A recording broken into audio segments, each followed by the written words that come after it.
James Harden has been the major factor. He scored 30 points in their last game, and the Cavs are still controlling the series and the tempo right now.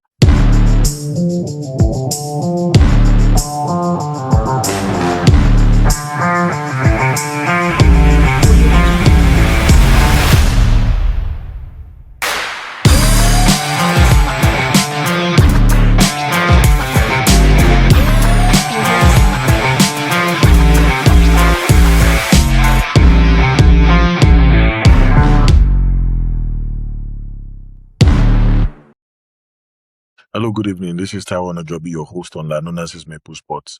You know, we like to bring unfiltered opinion, sharp analysis, and some big love for Canadian noobs and eyes. This is run by Taiwan Ajobi, your commentator, analyst, and non-apologetic fan of the game. We try, to make sure that we bring small hockey talk sometimes.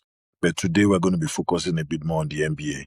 And the NBA, like you all know, is wrapping up on the second round. And there have been a couple of sweeps. Yeah, we had some sweeps. We had a lot of broom and some dustpans coming in the second round. And, it's very clear because it has also brought about some more questions around what is next for James, LeBron James. Is he going to be signing for one more season? Is going to take lesser salary? But it looks like the Lakers don't want to pay him so much, but they also still want to keep him because they don't want him to go to another team, because what now happens is they are forced to make some adjustment to Austin Reeves' salary and also, try to expect Luka Doncic to come back next season and maybe make some adjustments to their supporting cast. Because right now it's clear that the team cannot compete at a very high level. They still have San Antonio to pass through. They still have Oklahoma City. They still have Houston Rockets, who is still expecting their point guard in Van Vliet coming back. So the East is not going anywhere. The West is not going anywhere. It's still going to be very difficult for the Lakers to be able to go with the same present team, especially with the way it's constructed. They have to find something to do about it. So what I did for the second round, I just did some analysis before some final games that'll be coming up tomorrow, which will give us an idea. They have a break today. There's no NBA game being played today. They just have like a small break. Tomorrow, teams will start going into Game 6 and we'll know which one will get to a Game 7. The key takeaway for the playoffs so far, especially at this stage, is the Knicks are surging. This is the best time for the New York Knicks to start performing. No injury concerns, but this is the best time for them to start improving their performance, and they've done that. For them to have swept a 76ers team was a big surprise. And imagine we still had Embiid, and healthy, not so healthy Embiid, but at least an Embiid that could still produce on that team. So right now, OKC is the only team that has been able to suffocate in the second round alongside the Knicks. The OKC team was able to suffocate the Lakers, beating them 4-0 to create more time for them to rest and see if some of their key players can come back like a J-Dub. And because they are going directly into the conference final, that's going to be one of the toughest conference finals I've seen in a long time because they'll be playing a very good San Antonio Spurs team being led by Victor Wembanyama. Now, the Wolves and Spurs, they are looking to most likely end the series tomorrow. Wembanyama's ejection was what really affected them in Game 4. And, Anthony Edwards just went for a 36-point game and just took over Game 4 after Wembanyama was ejected. But that being said, the Pistons and the Cavs matchup is now Harden versus Cade, the way it's going. James Harden has always had an history of performing badly in Game 6 and Game 7. So Game 5 was not a big surprise because he had 30 points. So it's more of a chess match. If James Harden now decides to get out of that slump or that curse in a Game 6, which they are going to go and play in Detroit, in Ohio, it's going to be a tough one. It's going to be a very, very tough one. But from what I'm seeing, Eastern Conference and where things stand now, the Knicks have more than like a week to rest because they're still waiting for the winner from the Pistons and Cavs. And this is the first time that they'll be waiting for a winner that is not Celtics team. The Celtics are already out and they have Pistons and Cavs waiting. And I believe the New York Knicks can beat any of these two. So for the first time, we'll probably be having a New York Knicks team get into the final. And remember that the Pistons team still has a weak Cade Cunningham. It's not really at 100% the same Cunningham that played in the regular season. And he's still able to lead the team in most of the categories, even with the fact that I don't see him as 100%.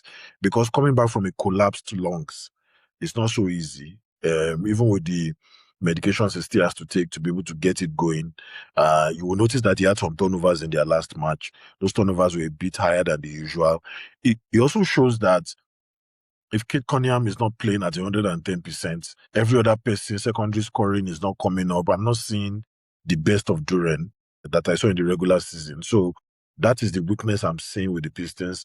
But the Cavs team have everybody healthy. We have a James Harden playing very, very well at a very high level. We still have all their guys, Jared Allen playing well. Donovan Mitchell is shooting at a very high level, and that's what helped them to take the 3-2 series lead. But right now, they'll be going for a game 6 in Ohio. Pistons have to play extremely well for them to win that game so that they can push a game 7 back in Detroit. But I see that will be very, very tough. Now, if you see the Knicks and what really helped them to be able to defeat the 76ers 4-0, it was different. They were the best two-way stretch of their entire season. They were able to produce a lot of points. They shot very, very well. A good number of them were doing over 50% from the field and from three-point line. Miles McBride was also good off the bench with a 25-point explosion in game 4. That's what helped, the storyline for the Knicks to be able to defeat the 76ers. And their defense now is even picking without an OG Anunoby. They have 1 week for OG Anunoby to have some time to be able to recover. So it's good for them to have gone for that sweep because it just helps them guarantee that they have a lot more time to be able to, give their key players to come back and come and help the team. Pistons are behind. They lost 2 games, back to back. Normally, they were 2-1 up, but right now, they are 3-2 down. And they need to win the next game in Ohio. The Cavs were able to steal game 3 behind James Harden's late takeover. And James Harden has been the major factor. He scored 30 points in their last game. And the Cavs are still controlling the series and the tempo right now. And the reason why is because James Harden, is also really helping out, putting a lot of energy trying to help the team. But the Pistons, since they led 2-1, I believe they have what it takes to be able to push it to a game 7. I see this series getting to a game 7. But getting to a game 7 also means the New York team will have more than 1 week to rest. As in, this has never happened before in a long time. And a major adjustment that happened to the New York team that surprised me was, I like what Mike Brown did. Mike Brown took Jalen Brunson off the ball. Yeah, it's very difficult for you to see Jalen Brunson play off the ball.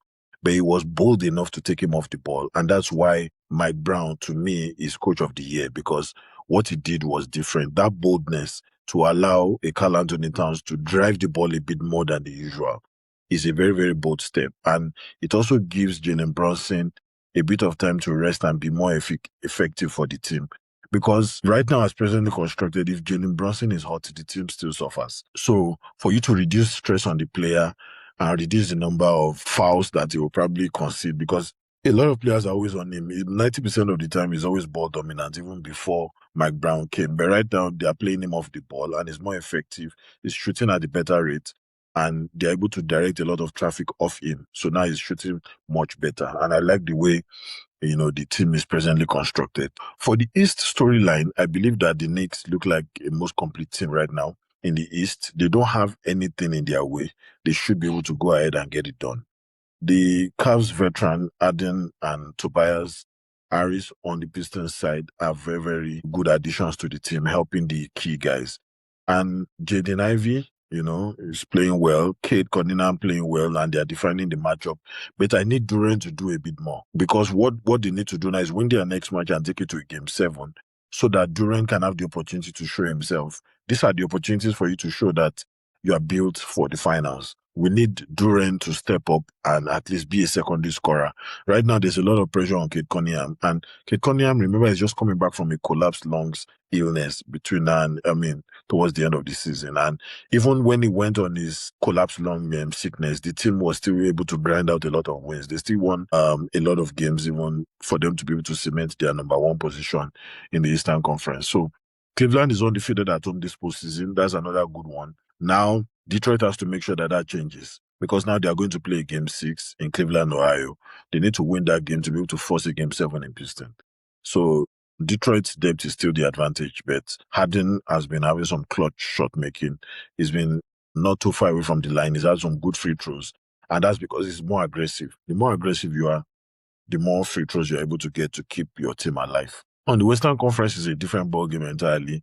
The Oklahoma City Thunder are very, very comfortable. They finished off the Lakers 4-0. Another sweep that happened, in the Western Conference. 3 straight double-digit wins, against the Lakers. And that Lakers team in my opinion, played well. It was just a matchup thing. AJ Mitchell is emerging as a gift to that team, especially looking at the fact that the second best player is still injured, J-Dub, Jalen Williams. And I'm going to really talk about his injuries. He was also injured, in the postseason last season as well, that they had to go ahead and finish the season without him, with no other supporting cast. So it means that the guy may not be able to go for that long stretch because of these injuries that he has been having, and I'm really surprised. Lakers turnover was very, very high. OKC has depth because AJ Mitchell had to come and save them in game 4. And I was looking at the Lakers team, wanted to save face. There was no way, even if the Lakers team had won, there was no way they were going to win 3 straight against this very decent OKC team. But shout out to their coach who was able to also structure the team in a better way. But the Timberwolves should be able to defeat the Spurs tomorrow. No, sorry, the Spurs should be able to defeat the Timberwolves tomorrow. They are up 3-2 already. And Wembanyama, no suspensions, is going to be able to play that match 100%.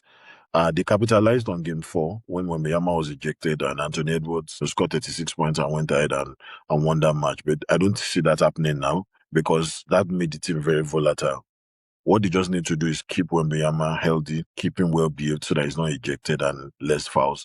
And he can definitely go for blocks without even, causing any foul. So that's the West storyline basically. OKC looks like the best team in the entire playoffs right now. But I want to see, what the matchup will look like. And Edward and Wembanyama was also a very, very good rivalry series. I liked what I saw. Edward tried his best, but it's not easy when you're playing against a generational talent like Victor Wembanyama. The biggest moment for me for the second round so far, with the fact that at least there are 2 teams that look like they've been able to do that sweep and prepare and get enough time to rest. The Knicks look like a team that know exactly who they are right now. They have that identity.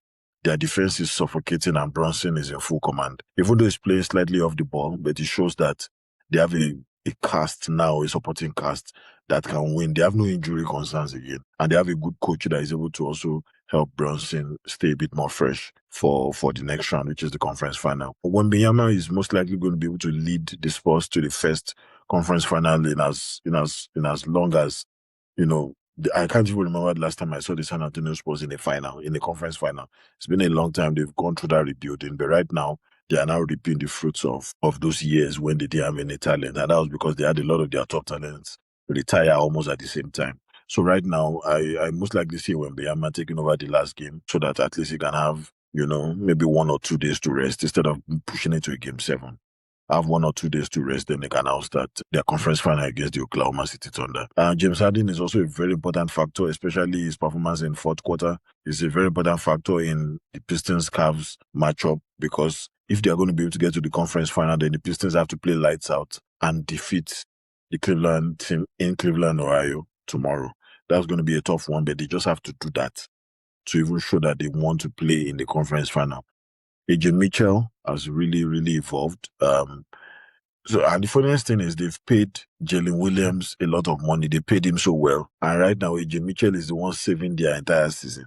So the guy that got the bag is injured right now. I don't even see any chance of him coming back except they get to the final. And right now, an AJ Mitchell, who is not even a starter, is now the guy taking over. In their game 4, I could see that they were bleeding. AJ Mitchell had to come in and score as many points to even keep them alive because it was clear that even Shea Gilgeous-Alexander was completely marked out, as in he was banged up. You will see that he's not 100%, he's getting tired. Now, which team looks like a final team right now? True contender.